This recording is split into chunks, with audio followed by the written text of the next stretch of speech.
In the sleek corridors of Langston Innovations, where ambition gleamed like polished glass, 58-year-old Elijah Hayes pushed his maintenance cart with quiet purpose.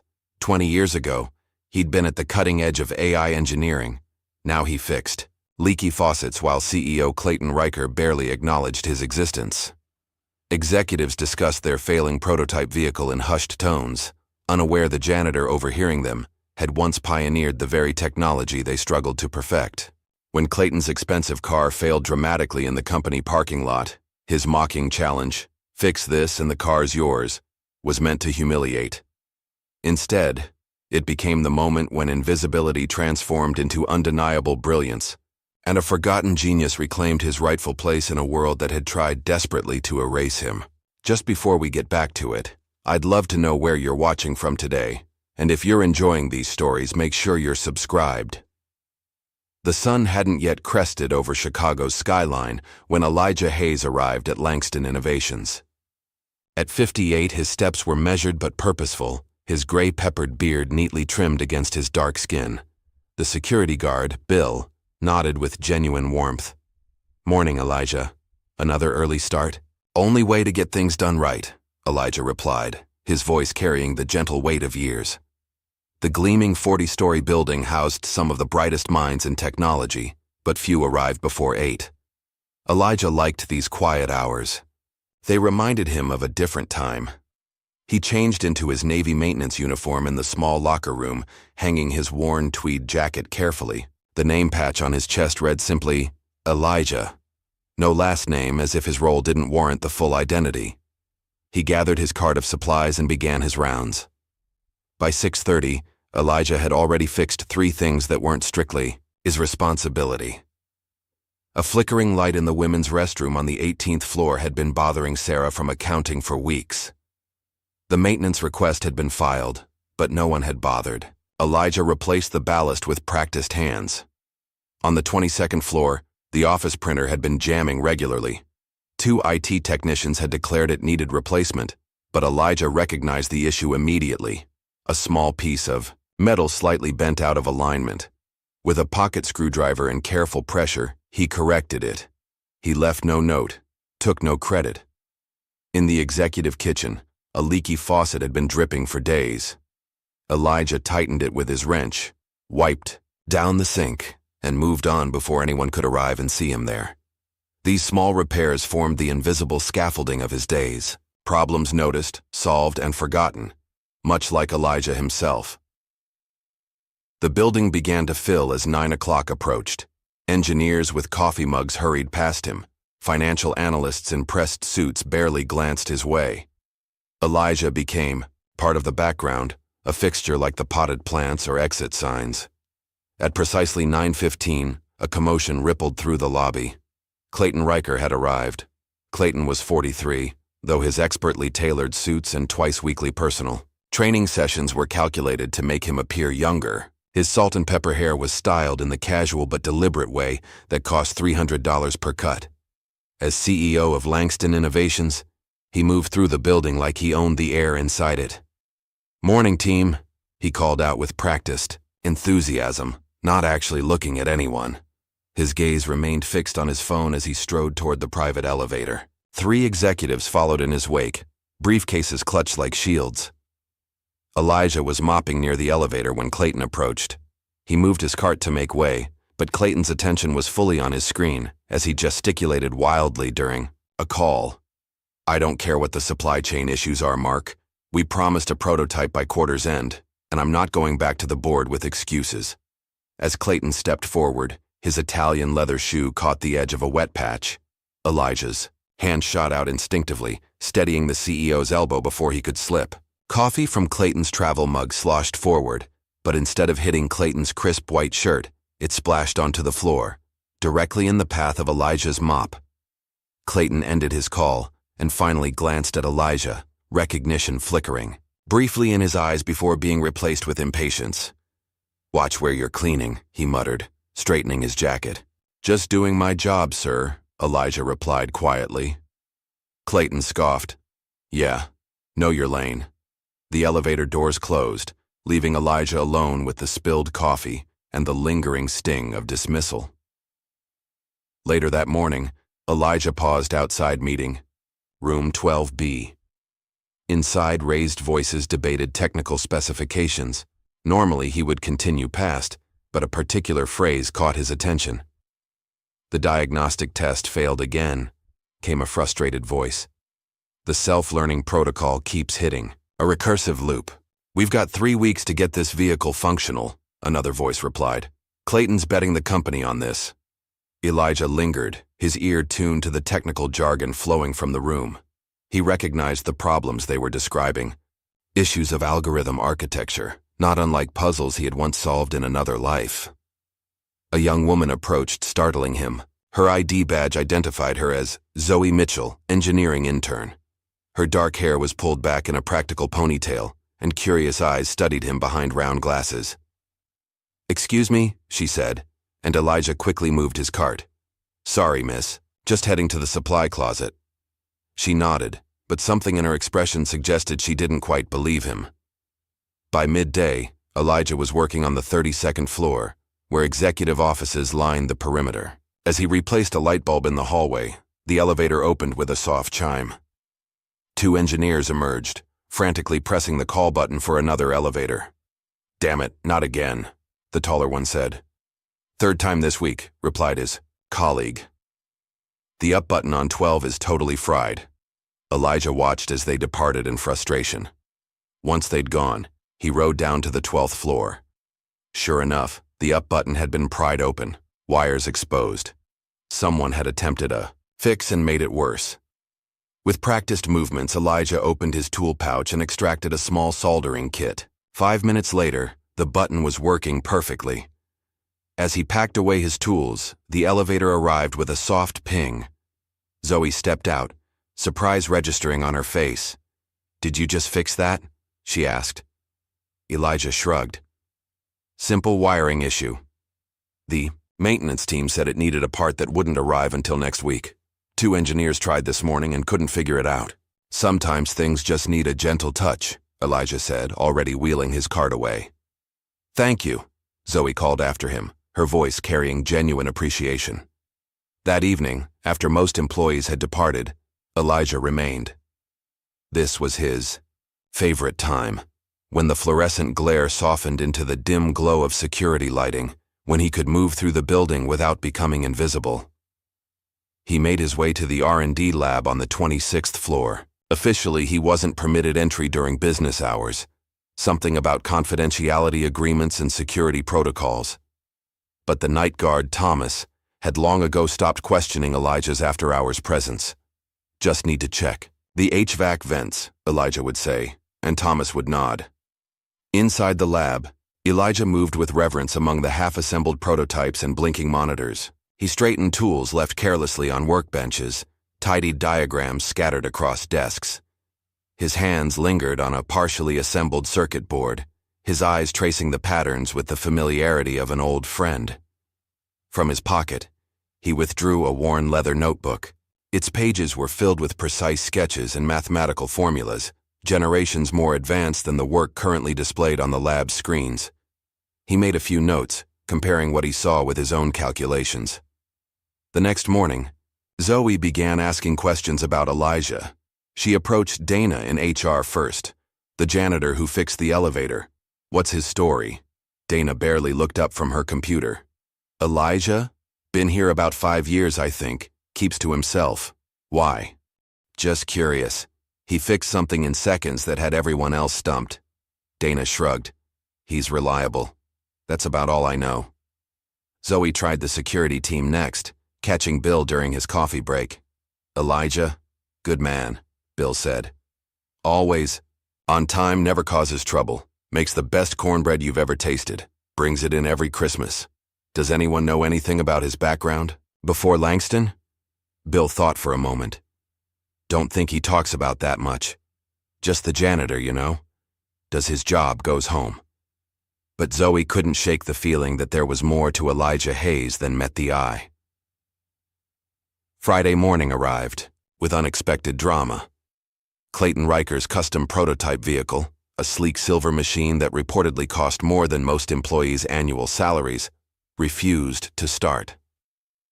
It sat in the executive parking space, hood open, surrounded by a cluster of nervous engineers.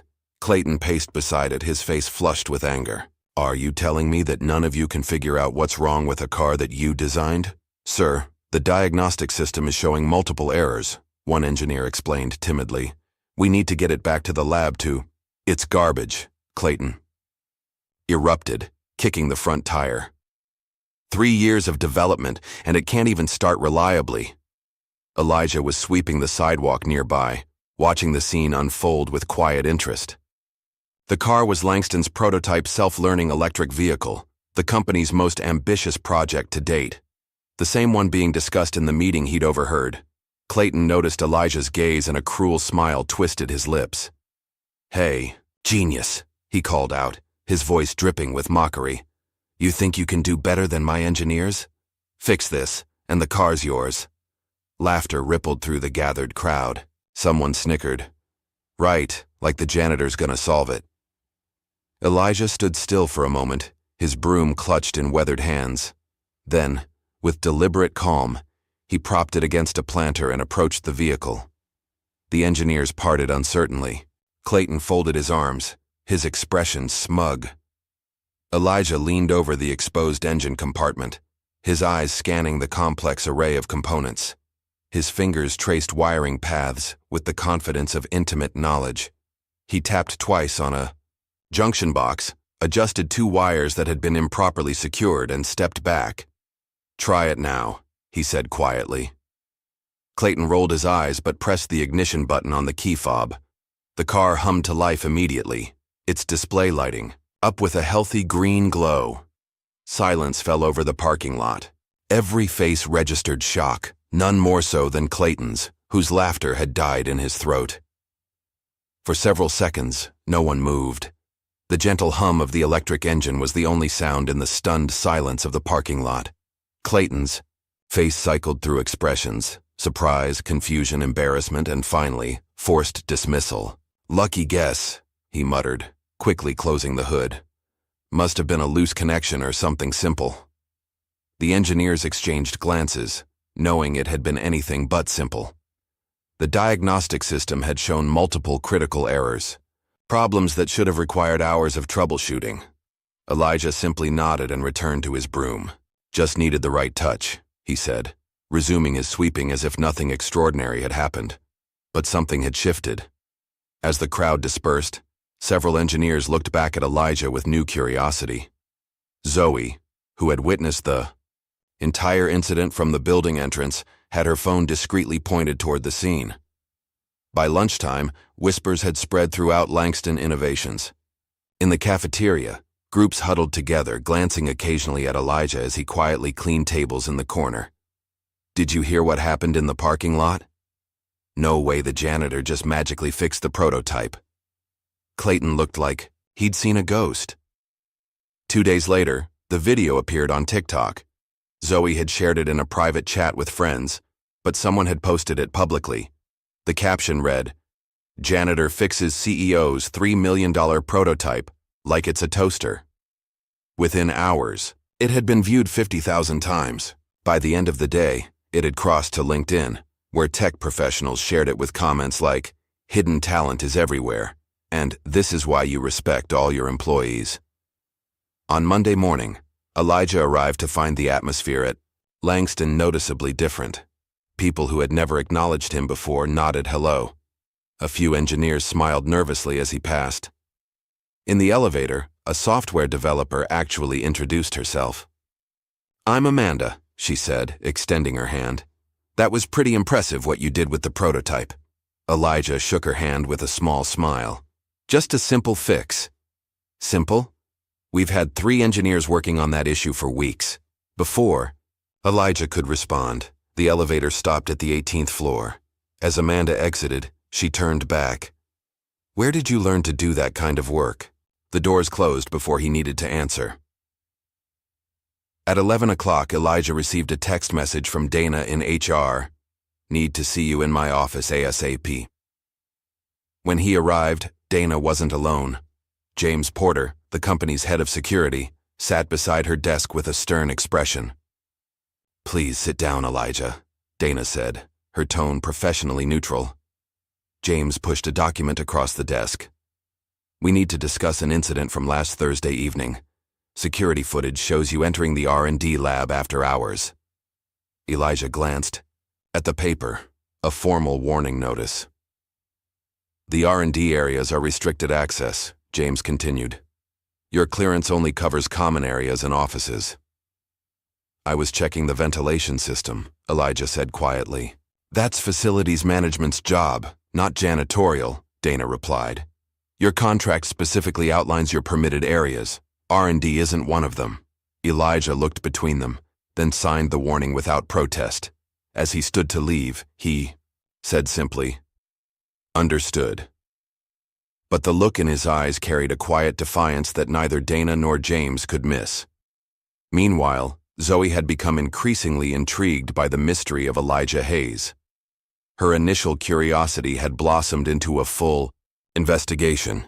Between classes at Northwestern University, where she was completing her master's in electrical engineering, she searched online archives and academic databases. At first, she found nothing. No social media presence, no professional profiles. Then she tried academic journals, searching for engineering publications. And there it was, a paper from 1992 titled Adaptive Learning Algorithms in Automotive Navigation Systems by Elijah J. Hayes, MIT. Further searches revealed more publications, patents, and conference presentations, all from the late 1980s through the late 1990s. Then, abruptly, nothing. Elijah Hayes had simply vanished from the academic and professional world around 2002. A newspaper article from 2001 provided a clue. Whistleblower claims AI safety concerns ignored at Tech Dynamics. The article mentioned an engineer who had raised alarms about flawed AI systems being rushed to market. The engineer wasn't named, but the timeline matched Elijah's disappearance from professional circles. That afternoon, Zoe found Elijah cleaning windows in the lobby. She approached cautiously, aware that her discoveries might be unwelcome. "Mr. Hayes," she began, "can I talk to you for a minute? Privately?" Elijah paused, studying her face. "Something wrong with the elevators again?" "No, it's about, MIT and Tech Dynamics." His expression hardened slightly, but he nodded toward a quiet corner of the lobby. Once they were away from passing ears, Zoe spoke softly. "You were a mechanical engineer. You taught at MIT. You published papers on adaptive learning systems 20 years before anyone else was thinking about them." Elijah remained silent, his eyes focused on the window cleaner in his hand. "What happened?" Zoe pressed. "Why are you here, cleaning floors, when you could be leading the R&D department?" Elijah finished with a sad smile. "Life takes turns, Ms. Mitchell." "Zoe, please," Elijah sighed, seeming to make a decision. "My younger brother Marcus worked at Tech Dynamics. He was testing a new AI guidance system, something I had expressed concerns about. The safeguards weren't adequate." He paused, the pain still evident. "After all these years, there was an accident. Marcus didn't make it. I went public with my concerns about the technology, showed how corners had been cut to meet deadlines.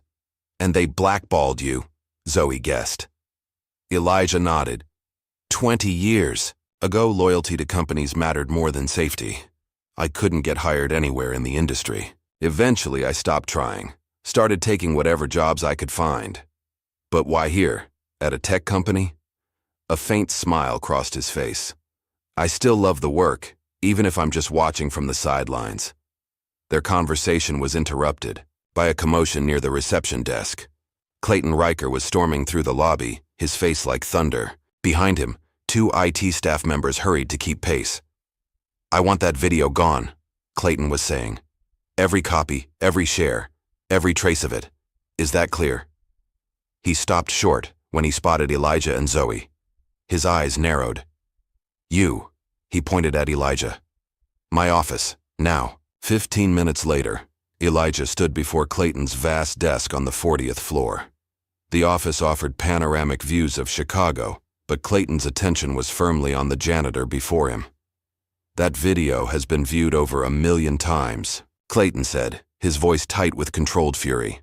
"The board has been calling me all weekend." Elijah remained silent. "They want to know why a janitor can fix problems that our engineering team can't solve. They're questioning my leadership, my talent management." Clayton leaned forward. "So tell me, Hayes, who the hell are you really?" "Just a man doing his job, sir." Clayton's laugh was sharp and humorless.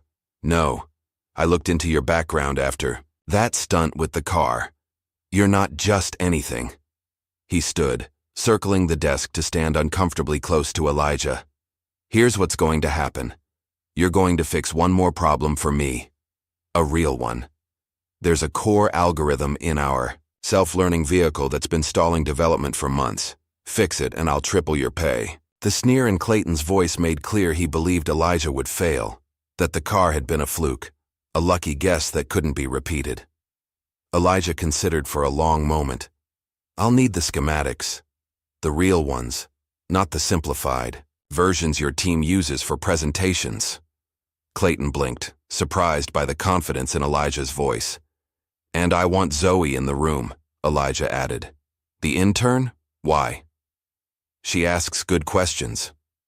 Clayton's eyes narrowed, but he nodded curtly. "Fine. Tomorrow morning, 9 a.m., main R&D lab. You'll have the schematics and your assistant." His tone suggested he was humoring a delusional request. "But when you fail, you go back to mopping floors and stay there. No more viral videos, no more playing engineer." Elijah nodded once. "Understood." As he turned to leave, Clayton called after him. "One more thing, Hayes. The board is watching this now. Don't embarrass me again." Back in the maintenance closet that served as his break room, Elijah sat alone, his worn notebook open before him. The pages contained designs and algorithms far beyond what was currently in Langston's prototype, ideas he'd developed years ago but never had the chance to implement. Tomorrow would be his first time back in a proper engineering environment in almost 2 decades. The thought filled him with both anticipation and dread. His phone buzzed with a text from Zoe. "Just heard about tomorrow, what's the plan?" Elijah smiled slightly as he typed his reply. "Time to remember who I was." That evening, after the building had emptied, Elijah stood in the parking garage looking at the silver prototype vehicle that had changed everything. His reflection was distorted in its gleaming surface. A man caught between worlds, between identities. For 20 years, he had been invisible.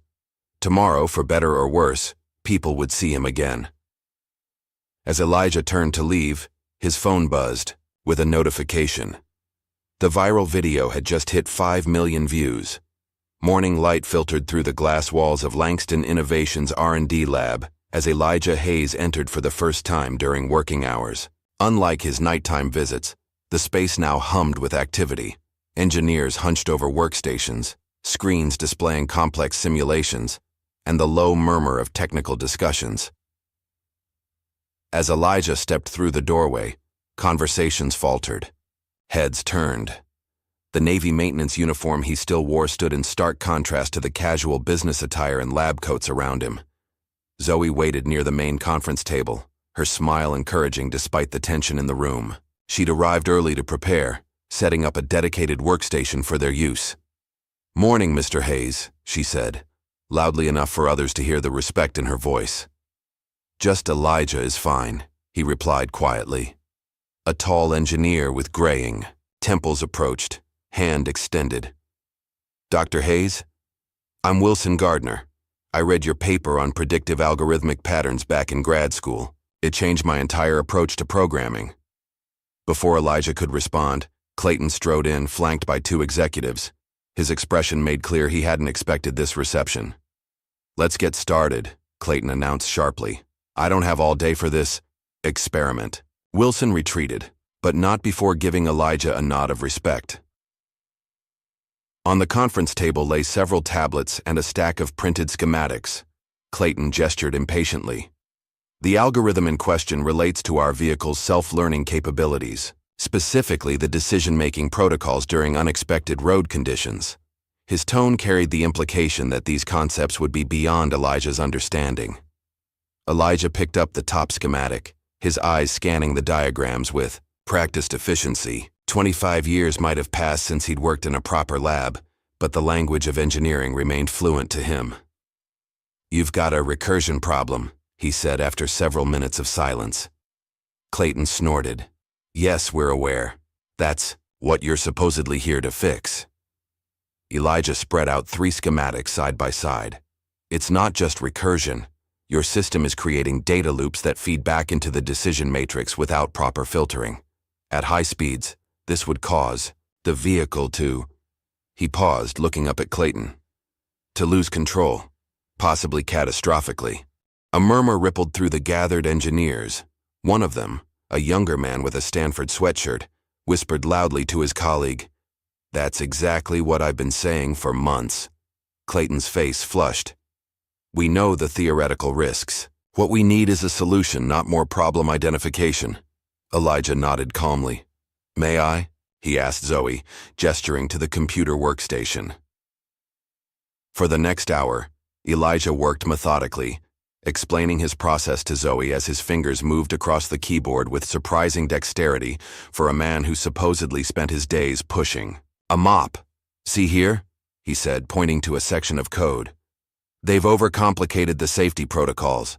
Sometimes the simplest approach is best. A small delay in the feedback loop creates time for proper data validation." Zoe absorbed every word, occasionally asking questions that revealed her own sharp intellect. "So instead of trying to process everything simultaneously, you're creating a priority hierarchy?" "Exactly." Elijah smiled, a flash of the professor he once was breaking through. "In critical systems, you don't need to solve every problem at once. You need to solve the right problems in the right order." The younger engineers began to drift closer, drawn by the clear, practical wisdom in Elijah's explanations. Even those who had initially looked skeptical were now taking notes. Clayton noticed the growing audience and frowned. He stepped forward, deliberately interrupting. "While this classroom session is touching, we have actual work to complete." Elijah didn't rise to the bait. "Ms. Mitchell is learning quickly.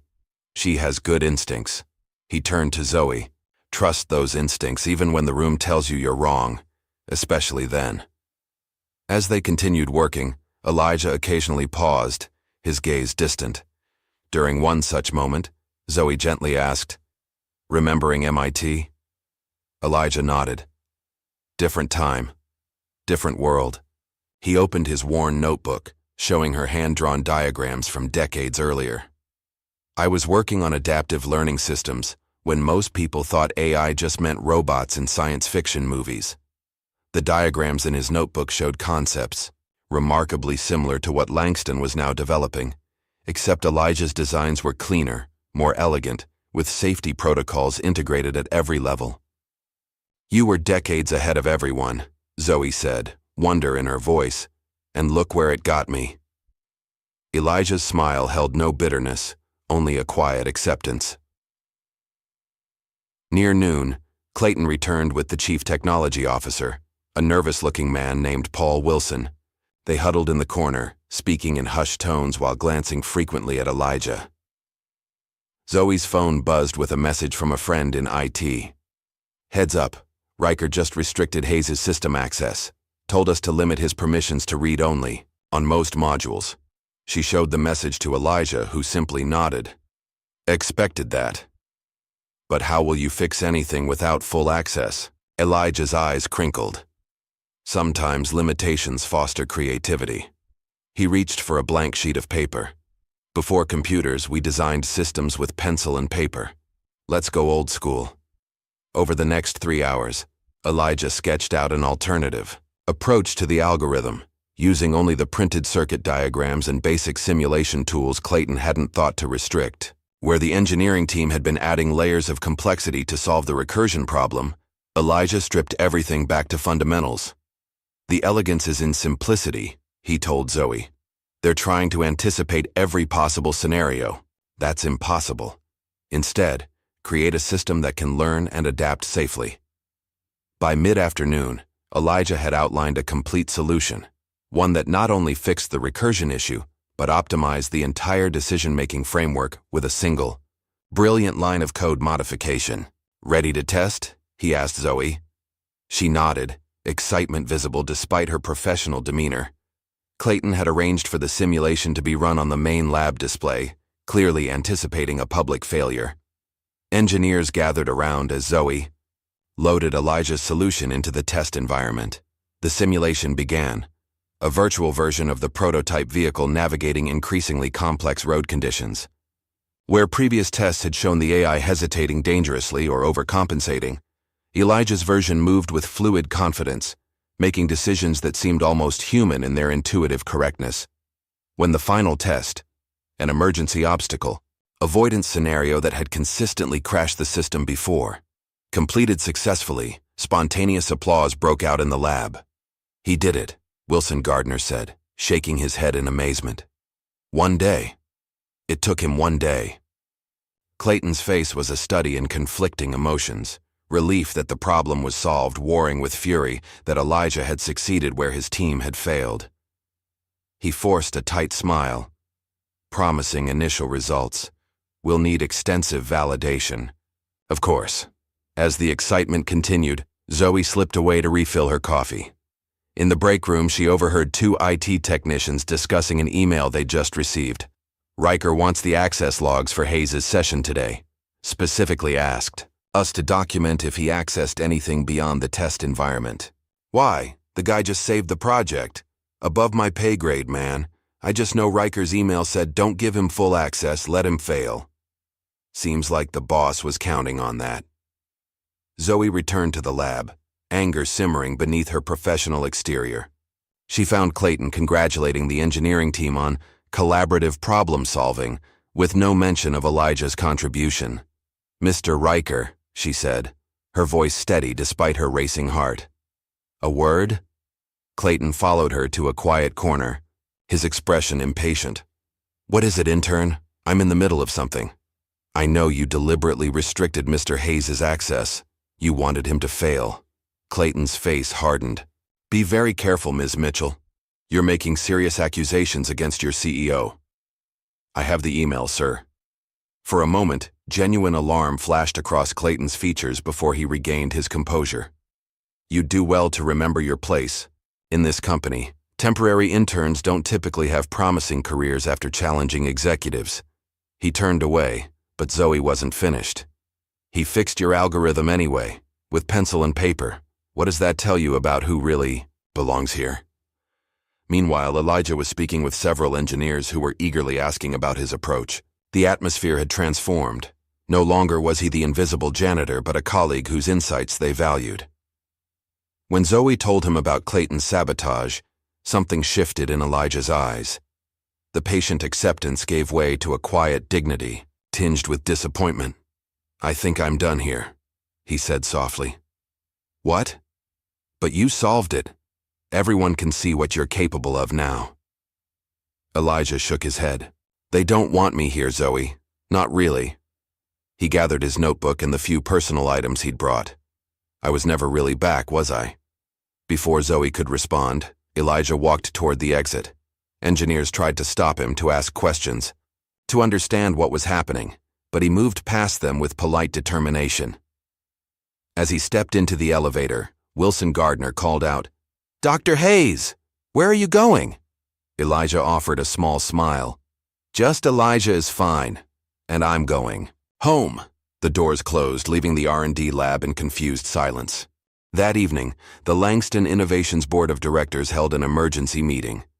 The success of Elijah's solution had rippled upward, along with troubling reports about Clayton's behavior.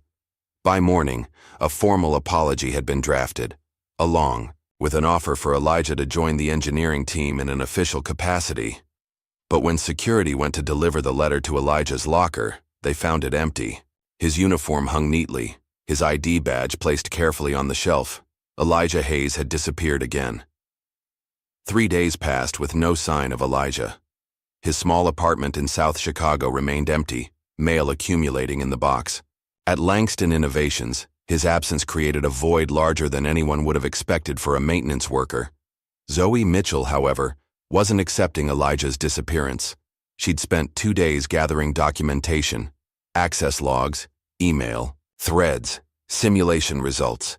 building a comprehensive record of both Elijah's contribution and Clayton's attempted sabotage. On Wednesday morning, she made a decision that would change everything. Using her access to the development environment, Zoe created a public demonstration version of the vehicle's navigation system, a simplified but functional replica of what Elijah had fixed. At exactly noon, when the company cafeteria was at its busiest, she launched a live stream from her personal account.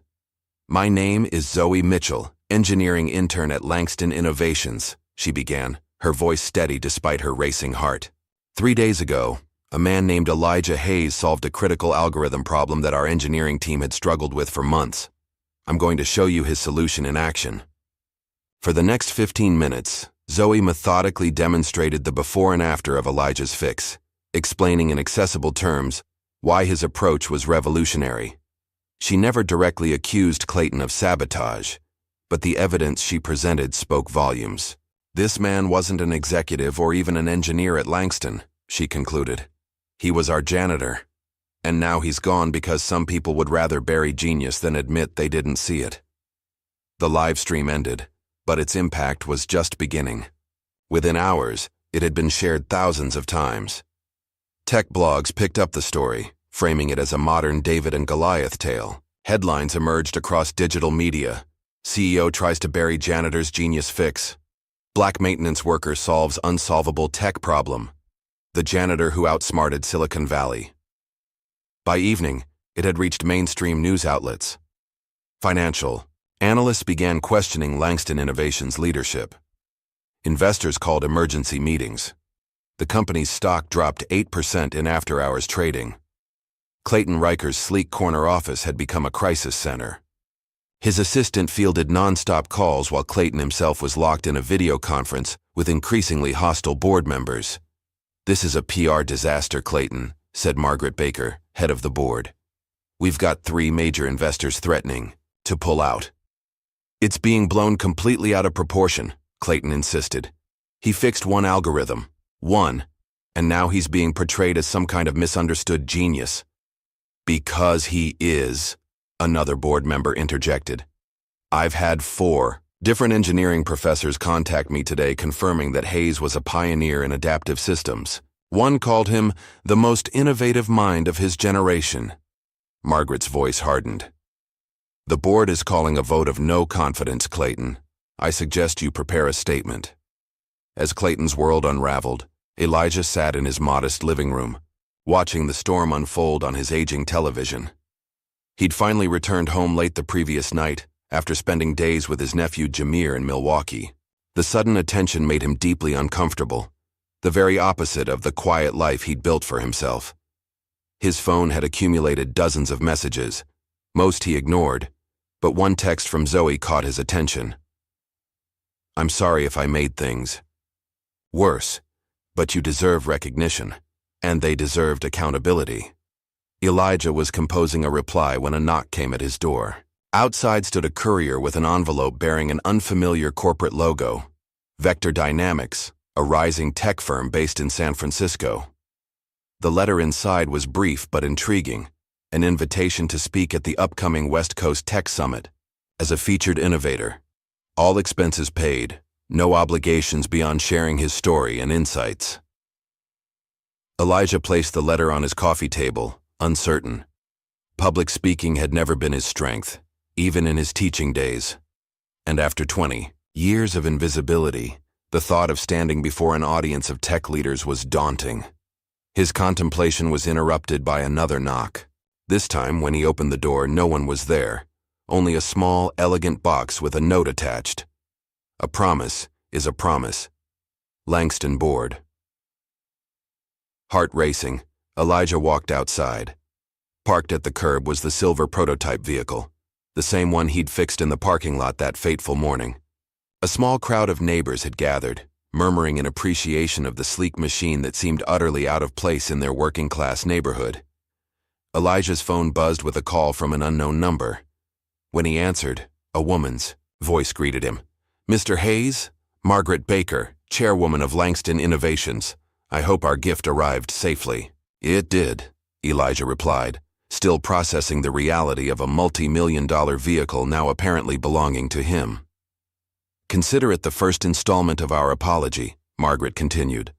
"The board would also like to discuss compensation for your algorithm solution, and if you're willing, a more formal relationship moving forward." "I appreciate that, Ms. Baker, but I'm not sure I'm looking to rejoin corporate America." "I understand, but perhaps you'd consider consulting on your own terms. The door is open whenever you're ready." After ending the call, Elijah stood beside the gleaming car, its surface reflecting the modest homes of his neighborhood.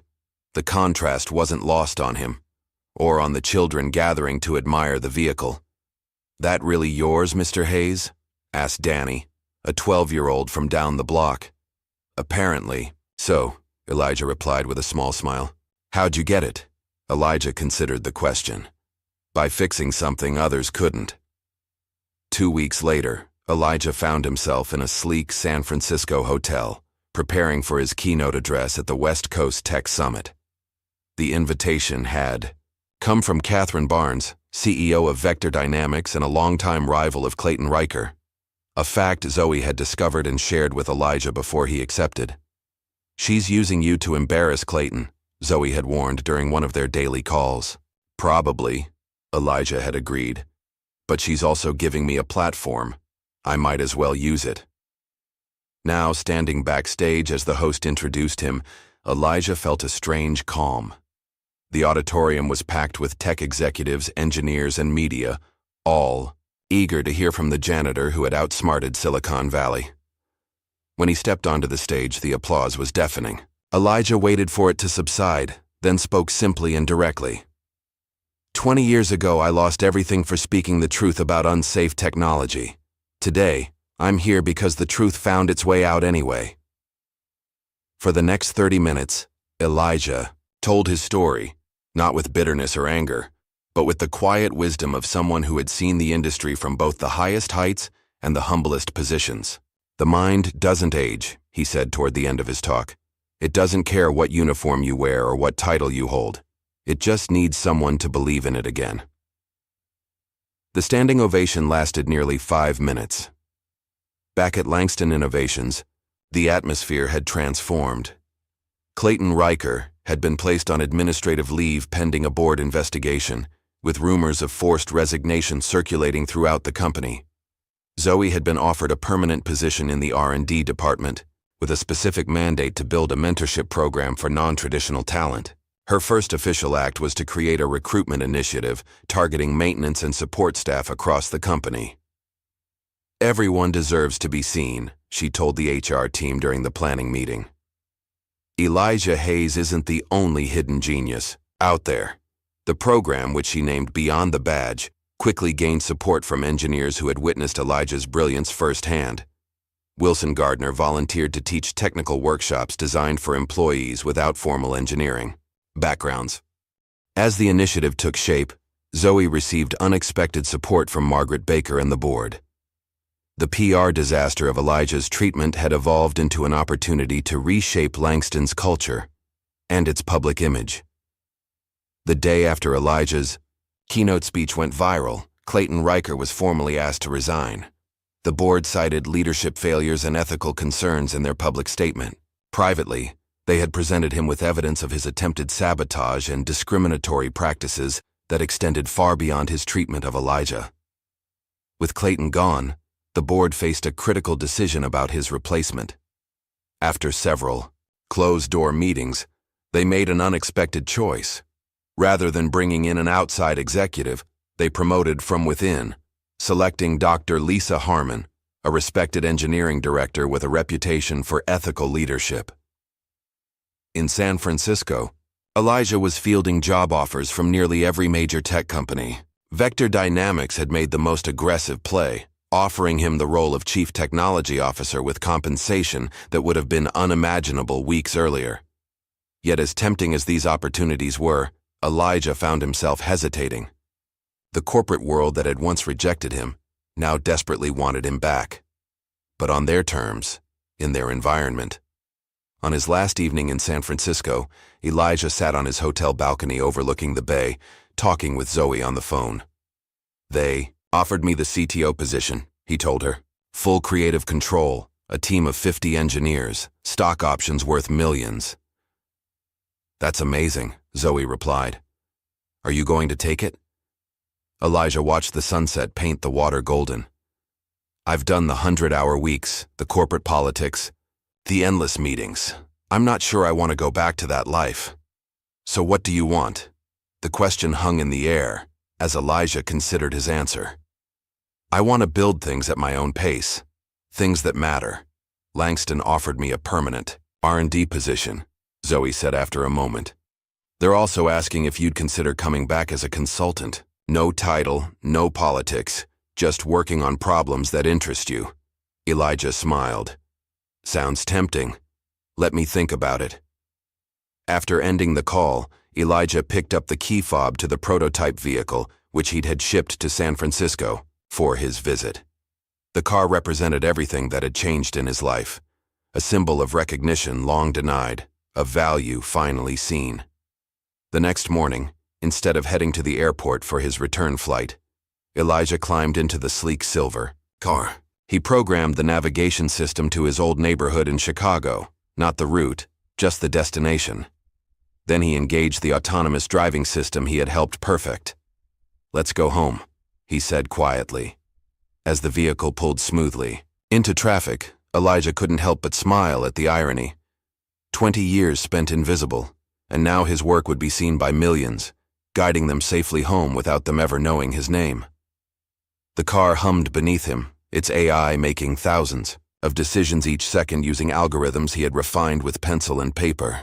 Outside, San Francisco slipped away as the vehicle merged onto the eastbound highway. Elijah Hayes was going home, not to hide, but to build something new on his own terms. The journey home took Elijah 4 days. He could have made it in 2, but he chose the scenic route, stopping in small towns and taking detours to national parks he'd always meant to visit.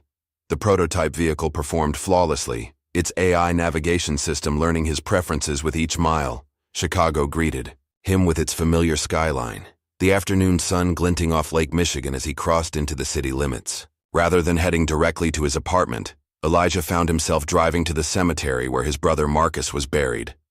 The modest headstone read simply, Marcus Hayes, 1972-2001. Beloved brother, brilliant mind. Elijah knelt beside it, brushing away fallen leaves. You wouldn't believe the month I've had, Marcus, he said softly. People are listening again.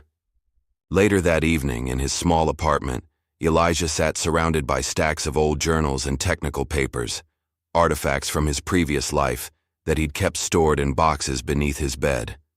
For the first time in nearly 2 decades, he allowed himself to revisit the work that had once defined him. His phone chimed with a text from Zoe. How was the drive? Office feels weird without you fixing things. Elijah smiled as he replied. Drive was good. Getting reacquainted with old ideas. How's the new job? Challenging. Board approved my mentorship program. When are you coming in to consult? He hadn't given Langston a definitive answer about the consulting role. Part of him was still hesitant to step back into that world, even on his own terms. Before he could reply, another notification appeared. An email from an address he hadn't seen in over 20 years. Nathan.Kessler@vectorsystems.com. The subject line read simply, Overdue apology. Elijah's hand trembled slightly as he opened it. Nathan Kessler had been his most promising student at MIT, later his colleague at Tech Dynamics, and ultimately one of the voices that had testified against him during the whistleblowing investigation. Elijah, the email began. I saw your speech at the summit. 20 years too late, but I need to tell you that you were right, and I was a coward. I've carried the shame of my betrayal for 2 decades. I'm in Chicago next week. If you're willing, I'd like to meet. No agenda, just an old student owing his mentor the truth. The message ended with Nathan's contact information and a simple closing. I understand if you delete this. Elijah sat back, memories flooding through him. Nathan had been brilliant, perhaps the most talented engineer Elijah had ever taught. They had worked side by side developing early AI systems, sharing a vision of technology that would genuinely improve human lives. Then came the military drone contract. Elijah had identified critical safety flaws in the guidance systems, flaws that could lead to catastrophic civilian casualties. When he'd raised concerns, the company pressured everyone to sign off on the system anyway. Nathan, young and afraid for his future, had not only signed but testified that Elijah's concerns were theoretical and excessive. 3 days later, Elijah agreed to meet Nathan at a small cafe in Lincoln Park, away from the downtown tech corridor where they might be recognized. Nathan had aged well, his hair now silver at the temples, his face lined but distinguished. He stood when Elijah entered, his expression a complex mixture of shame and relief. "You look well," Nathan said after an awkward handshake. 20 years of physical labor keeps you fit," Elijah replied without rancor. They ordered coffee and, for several minutes, neither spoke. Finally, Nathan broke the silence. "I was 28, terrified of losing my first real job and convinced by people I thought were smarter about business that you were overreacting." He stared into his cup. "I was wrong. They were wrong. And people died because of it." Elijah studied the man before him. "Why now, Nathan? My story's been public for weeks. You could have reached out sooner." "Honestly? I've drafted emails to you every year on the anniversary of the hearing. Never sent them." Nathan met his eyes. "Seeing you on that stage, speaking with the same integrity you had back then, it broke something in me. I couldn't hide from it anymore." He placed a business card on the table. "I'm Executive Vice President of Research at Vector Systems now. I have authority, resources." He paused. "I want to make you an offer. Senior Technical Advisor. Your own lab, your own team. Complete autonomy." Elijah picked up the card, turning it over in his fingers. "That's quite a step up from Janitor." "It's not charity," Nathan insisted. "It's self-interest. You were 20 years ahead of everyone back then. I can only imagine what you've been thinking about while the rest of us were playing catch-up."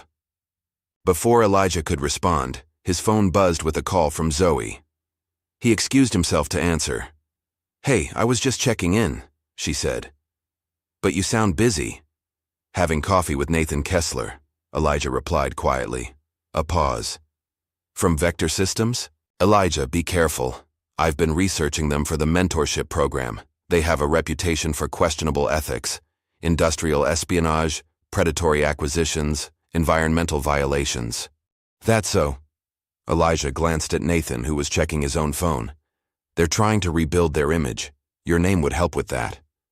Her voice grew concerned. "They're not who you want to align with for your comeback." After ending the call, Elijah returned to the table with a thoughtful expression. "Problem?" Nathan asked. "Just some information about Vector Systems I wasn't aware of." Elijah set the business card down. "Nathan, why does a company with your track record want someone like me? Someone who's known for prioritizing ethics over profit?" Nathan's expression tightened briefly before settling into a practiced smile. "Every company has critics. We're trying to change course. Having someone of your moral standing would help us do that. So I'd be a reputation laundromat. I prefer to think of it as bringing our practices in line with our potential." Nathan leaned forward. "Elijah, you could have real impact. Significant compensation, the recognition you've deserved for decades." Elijah considered the offer, turning it over in his mind like one of the complex problems he used to solve. It was tempting. The resources, the platform, the validation. Yet something felt wrong, like a misaligned circuit in an otherwise perfect design. "I need time to think about it," he finally said. Nathan nodded, seemingly satisfied. "Take all the time you need. The offer won't expire." The following day, rather than heading to Langston or returning Nathan's follow-up message, Elijah drove to MIT. He hadn't set foot on campus since his abrupt departure 20 years earlier, and he half expected to be recognized or stopped. Instead, he found himself just another visitor, anonymous among the crowds of students and faculty. The engineering building had been renovated, but the bones remained the same. Elijah slipped into the back of a lecture hall where a class was in progress, a discussion on adaptive learning systems in transportation technology. The fundamental challenge, the professor was saying, is creating AI that can make human-like judgments without human-like hesitation. Elijah smiled to himself. He'd written nearly identical words in a paper in 1994. As students presented their projects, Elijah felt a bittersweet pride. These young minds were building on foundations he had helped lay, exploring questions he had first formulated decades ago. They would never know who he was, sitting quietly in the back row. But in some small way, his work lived on through theirs. After the lecture, Elijah wandered the halls, eventually finding himself in the robotics lab. A janitor was mopping nearby, keys jangling at his belt just as Elijah's once had at Langston. "Mind if I look around?" Elijah asked. The man shrugged. "Just don't touch nothing. They get particular about their robots." Elijah thanked him and drifted through the lab, examining projects in various stages of completion. In the corner, a student team was working on a small self-navigating vehicle, not unlike a miniature version of Langston's prototype. "Excuse me," one student called out, noticing Elijah studying their work. "Are you a professor?" "No," Elijah said with a small smile. "Just someone interested in your project." The student, eager to share, launched into an explanation of their navigation system. Elijah listened, asking occasional questions that revealed more understanding than the average visitor.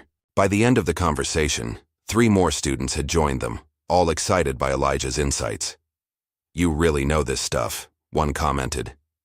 "Do you work in the field?" "I used to," Elijah replied simply. As he drove home that evening, Elijah felt a sense of purpose he hadn't experienced in years.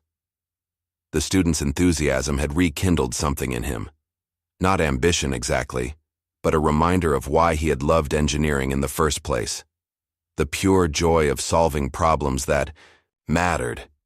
His next stop was Milwaukee, where his nephew Jameer was finishing his senior year of high school. The boy had Marcus's eyes and the same quick mind that seemed to run in the Hayes family. "Everyone at school's talking about you, Uncle Elijah," Jameer said as they sat in a local diner. "They're saying you're some kind of genius who's been hiding all this time." Elijah shook his head, embarrassed. "Just a man who knew how to fix something. The engineering forums are full of people analyzing your code. They talk about you like you're a ghost or something." Jameer leaned forward, voice lowering, conspiratorially. "One of my teachers pulled me aside to ask if you were really my uncle." "What did you tell him?" "That you taught me how to rebuild an engine when I was 10, and that you're the smartest person I know." Jameer grinned. "But I didn't tell him you're the reason I applied to engineering programs." Elijah felt a lump in his throat. "You got in somewhere good?" Jameer slid an envelope across the table. Inside was an acceptance letter from MIT, the same program where Elijah had once taught. "I was going to keep it a surprise, but then you got famous." Elijah read the letter twice, pride swelling in his chest. "Your father would have been so proud." "Jameer, I know." The young man's eyes grew serious. "That's why I need to ask you something. All these companies wanting to hire you now, are you going to take any of those offers?" "I'm considering it." "Why?" "Because you're not just building machines, Uncle Elijah. You're building a legacy." Jameer tapped the MIT letter. "The way I see it, you've got a second chance to do things right, to build things that help people without compromising." When Elijah returned to Chicago, he found a formal letter waiting in his mailbox. Langston Innovations Board was requesting his consultation on their upcoming public release of the self-learning vehicle. "We'd like you to be the face of innovation," the note read, signed by Margaret Baker herself. Unlike Nathan's offer, this one included full creative control over the technical aspects of the project, not just a name to be used for publicity. A second letter arrived the next day, this one from Zoe, with details about the diversity-led tech incubator she was creating. She'd named it Hayes Labs and wanted Elijah to mentor the first class of participants. "It's not about titles," she wrote. "It's about building something that matters." Sitting in his small living room that evening, surrounded by the remnants of his past and possibilities for his future, Elijah made his decision. He called Nathan first. "I appreciate the offer," he said, "but I have to decline." "May I ask why?" Nathan's disappointment was evident. "Because 20 years ago I chose principles over position. I'm not changing that now." Next he called Margaret at Langston, accepting their consulting offer with one condition. "Zoe runs R&D and I'll remain an advisor. No titles, no politics." Margaret agreed immediately.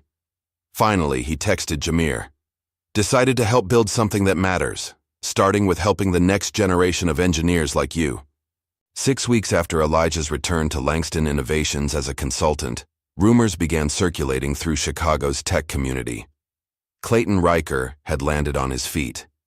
After his forced resignation, he'd maintained a low profile, until Vector Systems announced his appointment as their new chief strategy officer. "Did you see this?" Zoe asked, showing Elijah the press release on her tablet as they reviewed designs in the R&D lab. Elijah nodded, unsurprised. Nathan always did know how to capitalize on opportunities. "There's more." Zoe scrolled down. "They've hired 6 former Langston engineers in the past month, all from our AI vehicle team."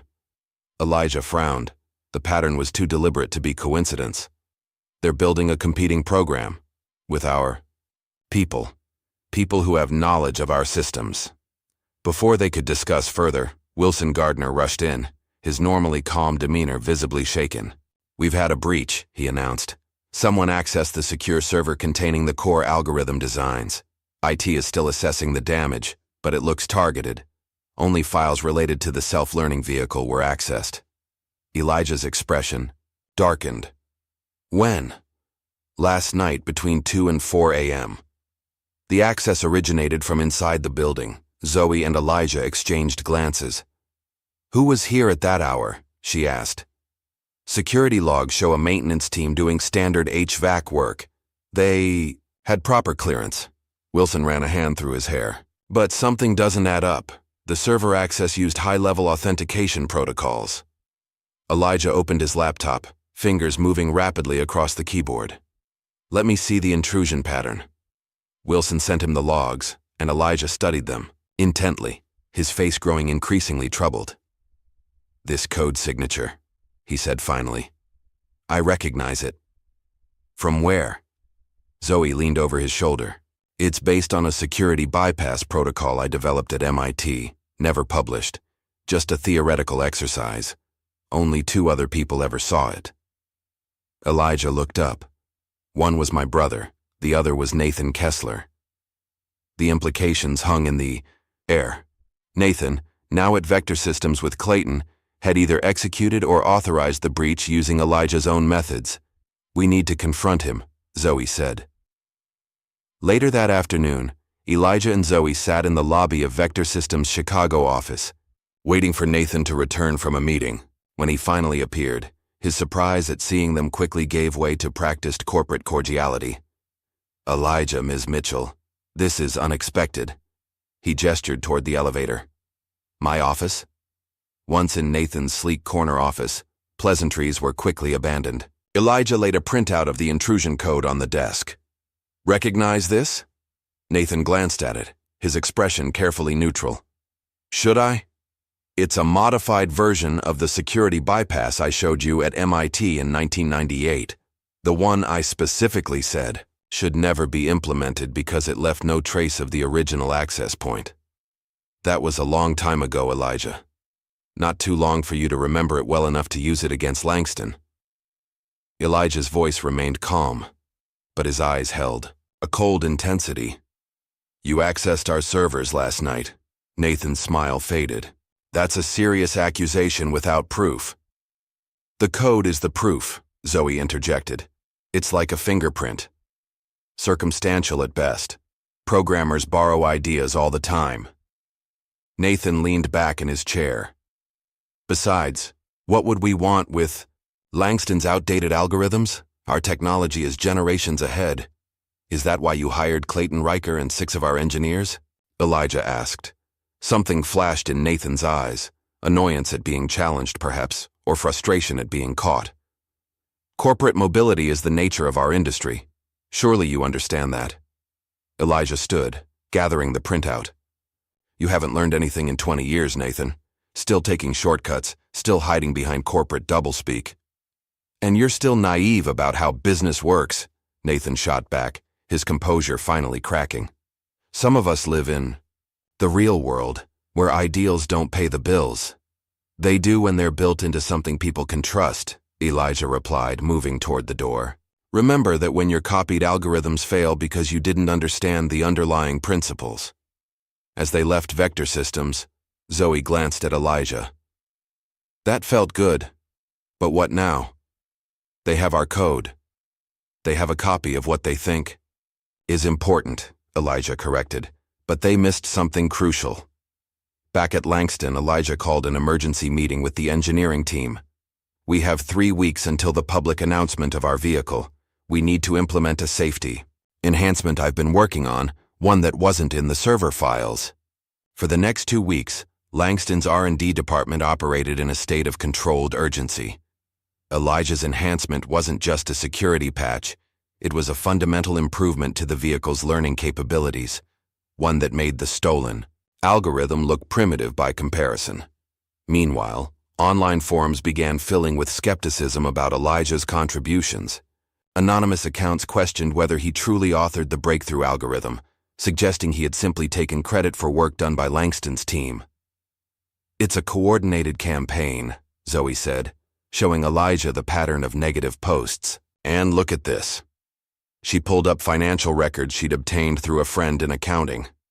Clayton still owns Langston stock through a shell company. He benefits if our valuation drops before the launch. The smear campaign intensified as the launch date approached. Tech blogs that had celebrated Elijah's story now ran headlines questioning his credentials. Clayton gave interviews hinting at the real story behind Langston's algorithm breakthrough. 3 days before the scheduled press conference, Langston held a full rehearsal. Elijah, who would be introducing the technology alongside Zoe, and the new CEO, Lisa Harmon, seemed unusually quiet. "Everything okay?" Zoe asked during a break. "Just thinking about what to say," Elijah replied. "They're trying to make this about me, but it's always been about the work." The morning of the press conference arrived with unexpected drama. Vector Systems had issued a press release announcing their own self-driving technology, scheduling a demonstration for the following week, clearly trying to steal Langston's thunder. The auditorium was packed with journalists, industry analysts, and investors. Camera crews lined the back wall. Social media representatives sat poised with their devices, ready to broadcast highlights. Lisa Harmon opened the event with corporate formalities, then introduced Zoe to explain the technical specifications. Finally, she turned to Elijah. And now, the man whose brilliant work made this breakthrough possible, Elijah Hayes. As Elijah approached the podium, a hush fell over the room. For a moment, he simply looked out at the sea of expectant faces, the red lights of recording devices, the glow of screens. Then, setting aside his prepared remarks, he spoke from the heart. 20 years ago, I lost everything for speaking truth about technology that wasn't ready. Technology that valued speed over safety. I became invisible because I refused to compromise. His voice gained strength. I spent those years watching, learning, fixing things others overlooked. Not because it was my job, but because that's who I am. The room was utterly silent. Today isn't about vindicating me. It's about remembering why we build these things in the first place. To serve humanity, not just shareholders. It's about the dignity of work, whether it's done in a corner office or while pushing a broom. He gestured toward the prototype vehicle displayed on stage. And it's about recognizing that brilliant minds exist everywhere, often in the places we're trained not to look. The applause began slowly, then swelled to fill the auditorium. Journalists were on their feet. Even cynical industry veterans found themselves moved by the unscripted sincerity of Elijah's words. By evening, clips of the speech had gone viral. Silent Brilliance and Elijah Hayes trended worldwide. The narrative had shifted from questioning his credentials to celebrating his journey. The following day, Elijah faced the Langston board in a scheduled meeting. But instead of discussing the successful launch, he raised an unexpected concern. "We need to review all of Langston's partnerships," he said, sliding a folder across the table, "particularly those with companies like Vector Systems." "What are we looking at?" Margaret Baker asked, opening the file. "Evidence that Vector Systems has been involved in industrial espionage against multiple companies, not just Langston. They've also been associated with environmental violations and labor abuses overseas." The board members exchanged glances. "These are serious allegations, Elijah," one said. "They're documented facts. And Langston has 3 joint ventures with Vector Systems subsidiaries." Elijah leaned forward. "I'm asking the board to sever those relationships." The debate that followed was heated. Some board members argued that business realities required maintaining such partnerships. Others worried about legal repercussions of breaking contracts. Zoe, invited to present data on the financial implications, made the decisive argument. Ethical leadership isn't just morally right, it's increasingly profitable. Companies with documented ethical practices outperform their competitors by an average of 12% over 5 years. When the vote came, it was 7-3 in favor of Elijah's proposal. Langston would begin the process of unwinding its Vector Systems partnerships immediately. That evening, as Elijah was leaving the building, his phone rang with a call from Jamir. "Uncle Elijah," his nephew's voice was tight with concern. "Something weird is happening. I'm getting all these messages on social media from people asking about you, trying to get me to say stuff about our family." "What kind of stuff?" "Personal things. Family history. Some guy offered me money for stories about you." Jamir paused. "And there's a website with a bunch of lies about Dad and how he died. They're saying you made up the whole whistleblower story." Elijah's grip tightened. "On the phone. Don't respond to any of it, Jamir. This isn't about truth. It's about intimidation." After ensuring Jamir was safe, Elijah called Zoe and explained the situation. "They're targeting my family now. This has gone too far. I might have something that could help," Zoe replied. "Remember that tech influencer who was asking for an interview last week? Amanda Ross. She specializes in deep dives into industry ethics." "Set it up," Elijah said. "It's time to fight back with facts." 3 days later, Amanda Ross published a comprehensive analysis of Elijah's original prototype code from decades earlier, comparing it side by side with current industry standards. Her verdict was unequivocal. Elijah Hayes had been a pioneer whose work presaged modern developments by nearly 20 years. The article went viral, with leading engineers and academics adding their endorsements. Public opinion, already warming to Elijah after his speech, solidified in his favor. Then came the bombshell. A former Vector Systems employee, inspired by Elijah's story, anonymously leaked emails and documents proving not only the recent sabotage attempts, but a pattern of unethical practices authorized by both Nathan and Clayton. The evidence was damning enough to prompt a federal investigation. Within days, Vector Systems stock plummeted. Clayton and Nathan were placed on administrative leave pending the investigation. The company's planned technology demonstration was indefinitely postponed. At Langston, the mood was one of vindication but not celebration. Elijah insisted that the company take the high road, issuing a simple statement. "We build not just with code, but with conscience. That's the only sustainable path forward."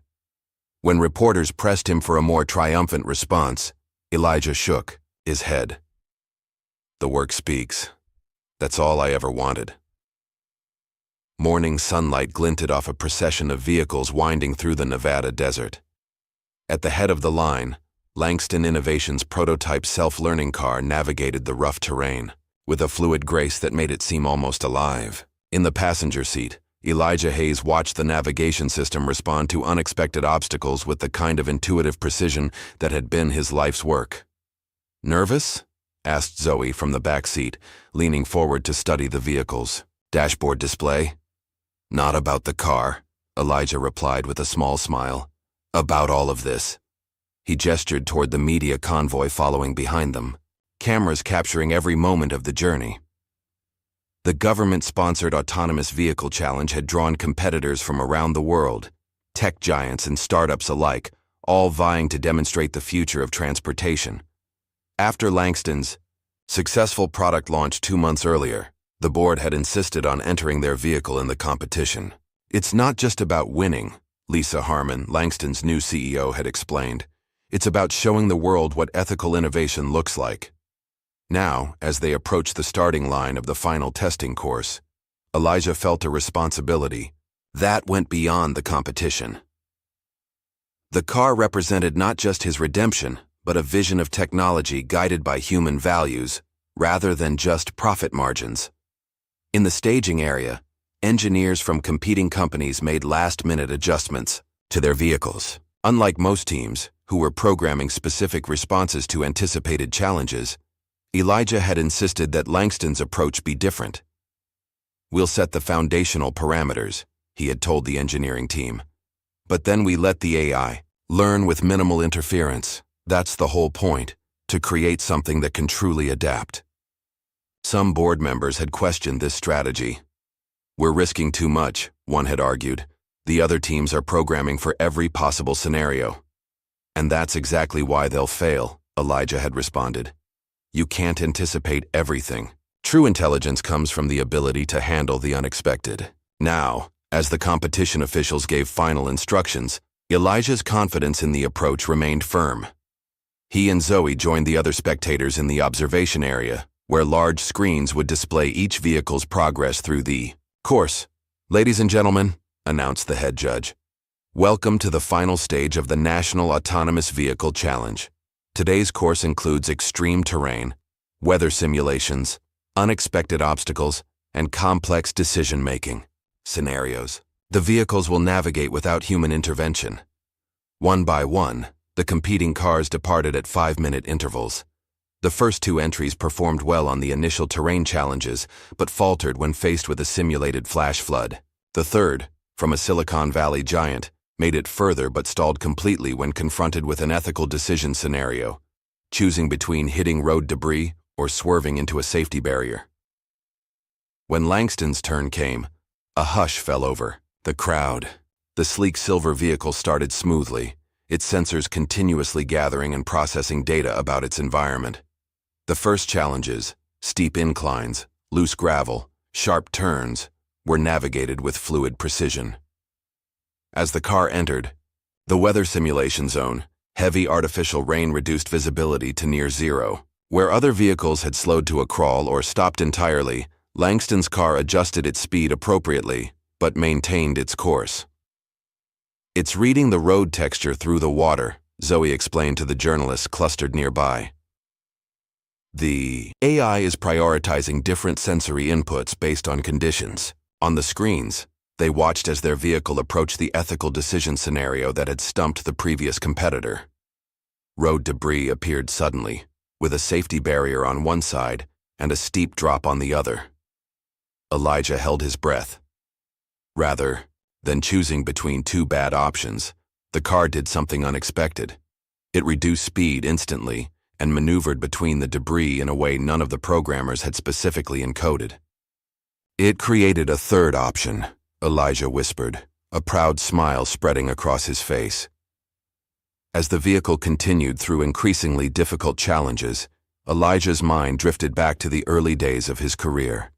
Images flashed through his memory. A much younger Elijah working late in an MIT lab, his brother Marcus watching with fascination as early prototypes lurched across test floors, the two of them dreaming of machines that could think. His reverie was interrupted by gasps from the crowd. On screen, another competitor's vehicle had malfunctioned on a narrow bridge section, blocking the path and sending warning signals. According to competition rules, this would require human intervention and disqualification for the stalled vehicle. But before the safety team could respond, Langston's car approached the scene. It stopped at a safe distance, assessed the situation, and then, to everyone's amazement, edged carefully forward and nudged the stalled vehicle to the side of the bridge, clearing the path.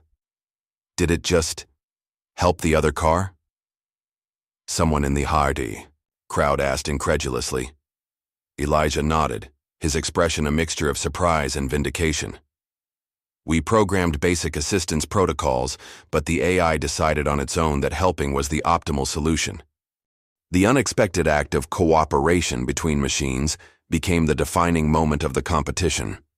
By the time Langston's vehicle crossed the finish line, completing all challenges successfully, social media was already buzzing with clips of what journalists were calling the empathy protocol. The final standings were announced that afternoon under the Nevada sun. Langston Innovations had won by a significant margin, but the headlines weren't about victory.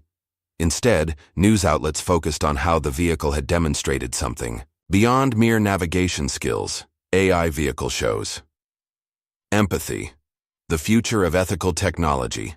Langston's self-learning car assist competitor in unprecedented move. Hayes' model demonstrates machine cooperation rather than just competition. During the award ceremony, a government representative approached Elijah with an unexpected proposal. The Department of Transportation is forming a council to develop ethical standards for autonomous technologies, she explained. We'd like you to be part of it. Elijah hesitated. I'm not much for bureaucracy or committees. We don't need another bureaucrat, Mr. Hayes. We need someone who understands that technology should serve humanity, not the other way around. She handed him her card. Think about it. This isn't about regulations. It's about shaping the future. Takti. At the hotel, as the Langston team celebrated their victory, Zoe found Elijah sitting alone on the terrace, looking at the stars. Everyone's wondering where our guest of honor disappeared to, she said, joining him. Just needed some quiet. He showed her the government official's card. They want me to help write ethical AI standards. That's perfect, you'd be. I turned down the full-time position, Elijah interrupted gently, but I agreed to mentor some of their younger engineers. He smiled at Zoe's surprised expression. I'm done with institutions. My place is with the next generation, not in committee rooms. Zoe nodded slowly. Speaking of the next generation, I have news. I've been approached by a publisher. They want me to write a book about your story, about the janitor who changed an industry. My story isn't finished yet, Elijah replied. That's what makes it compelling. Zoe hesitated. I'm calling it The Blueprint of a Janitor. What do you think? Elijah laughed softly. I think you should tell it your way. You've earned that. 2 weeks later, back in Chicago, Zoe stood on the red circular carpet of a TED Talk stage, addressing a packed auditorium and live stream audience of thousands. Brilliance has no badge, she began. No uniform, no title, no corner office. Sometimes it pushes a broom down empty hallways at night, solving problems others don't even recognize. Her presentation traced Elijah's journey from respected academic to whistleblower, to janitor, to industry pioneer again. The audience sat rapt as she revealed previously untold details of the algorithm that had changed transportation technology. The most revolutionary aspect wasn't in the code itself, she explained. It was in the philosophy behind it. Elijah Hayes didn't just teach machines to navigate roads, he taught them to value human life. As Zoe's talk went viral, garnering millions of views in days, Elijah was engaged in a very different conversation. He had requested, and been granted, a brief meeting with Clayton Ryker, who was awaiting trial on charges of corporate espionage and securities fraud. They sat across from each other in a stark visitor's room, Clayton's expensive suit replaced by standard-issue clothing, his once commanding presence diminished by circumstance. Why are you here? Clayton asked, suspicion evident in his voice. Come to gloat? No, Elijah replied simply. I came to understand. Understand what? You had every advantage, Elijah said, leaning forward slightly. Education, wealth, position, power, and you wasted it all trying to be more important than useful.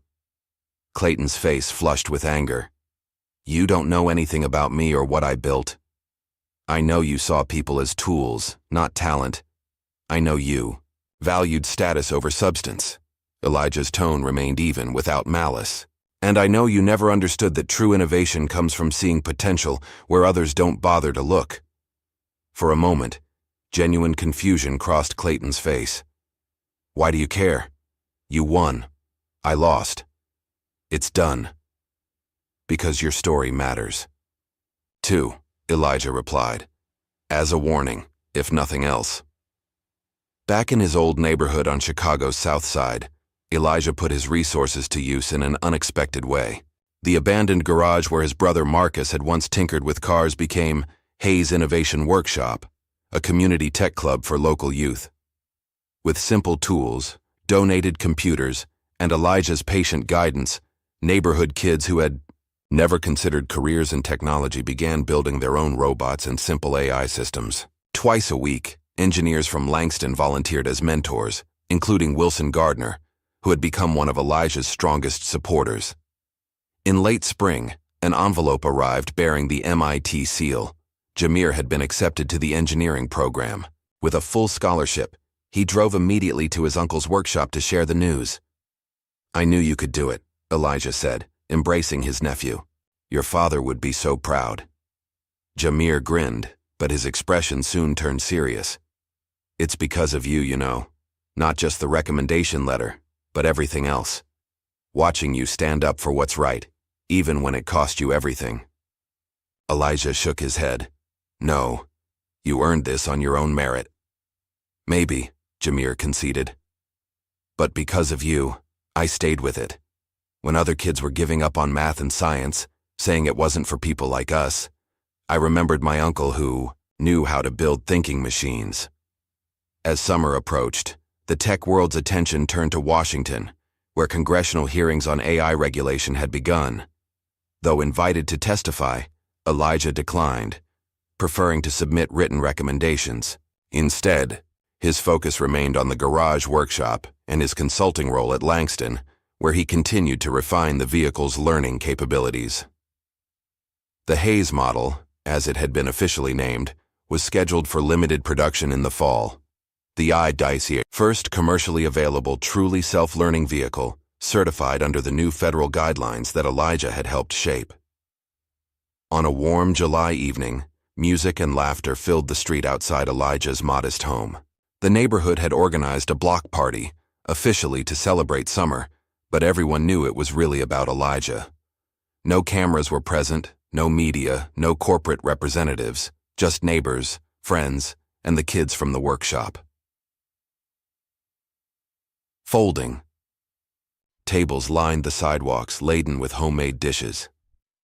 Mr. Washington from the corner house played saxophone with a small jazz combo.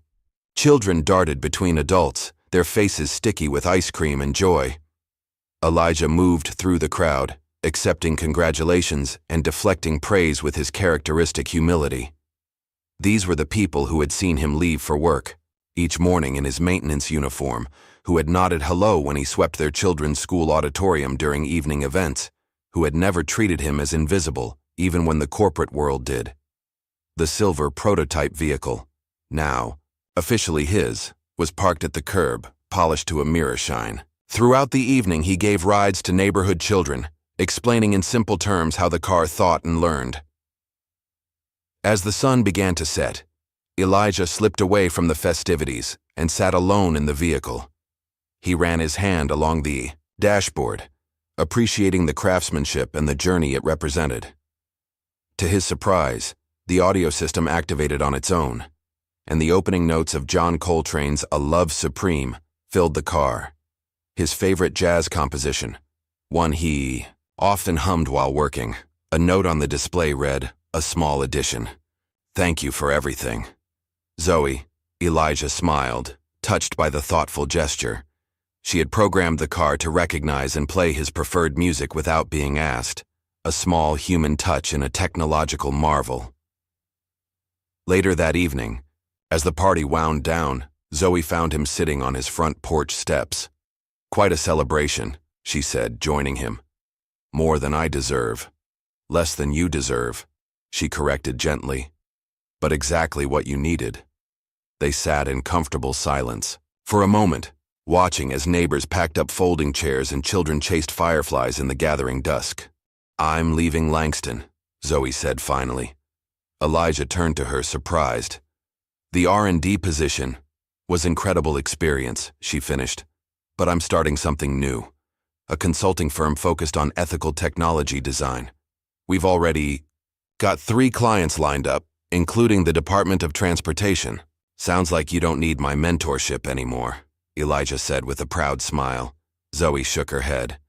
That's not how it works. You just didn't need permission to shine. She paused. That's what I learned from you, Elijah. Not the coding or the engineering, though that was valuable too, but the courage to stand in your truth without apology. The following Saturday, Elijah hosted a special workshop session. 20 children from the neighborhood gathered in the renovated garage, eyes wide with excitement as he unveiled a set of new robotics kits. Today we're going to build machines that can make decisions, he explained. But first we need to talk about what makes a good decision. A boy in the back row raised his hand. My dad says I need to be an accountant. Says there's no money in this robot stuff. Elijah studied the child thoughtfully. What's your name? Marcus, the boy replied. Like your brother in the pictures. Well, Marcus, let me ask you something. What do you love to build? The boy thought for a moment. Stuff that moves, that does things on its own. Then that's what you should learn about, Elijah said simply. I was a janitor's son. So was my brother. Remember that. The workshop proceeded, with children breaking into groups to assemble simple robots programmed to navigate obstacle courses. Elijah moved between tables, offering guidance where needed but mostly encouraging the students to solve problems themselves. In the corner, Jameer worked with the youngest children, displaying the same patience his uncle had shown him years earlier. It's not about being perfect, Elijah overheard him saying to a frustrated girl. It's about figuring out what doesn't work, so you can find what does. Later that month, Langston Innovations held a formal ceremony to rename their R&D building. Despite his reluctance to be the center of attention, Elijah agreed to attend, on one condition.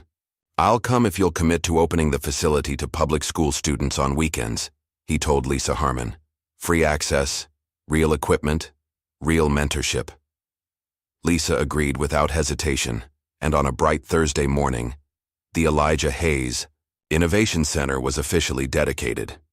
The ceremony was brief, with Elijah making only a short statement of thanks before turning attention to the educational initiative that would allow students from across Chicago to access cutting-edge technology.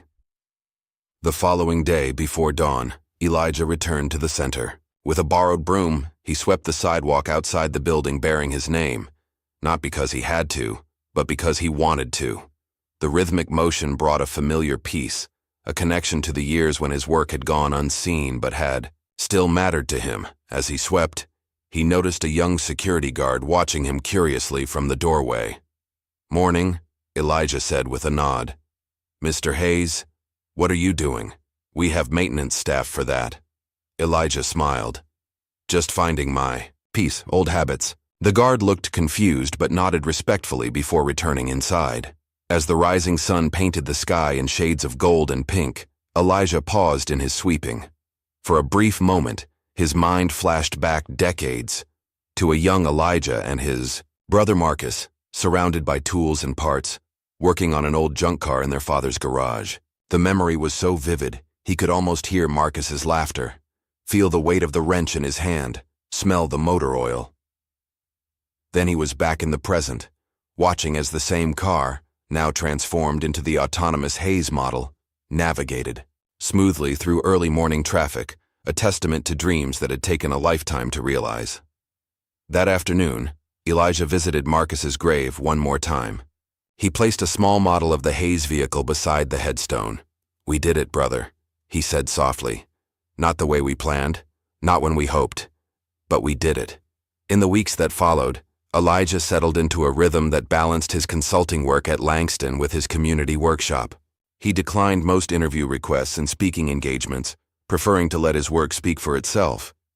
But when a documentary filmmaker asked to feature the neighborhood workshop in a series about unconventional education, Elijah agreed, on the condition that the focus remain on the students rather than himself.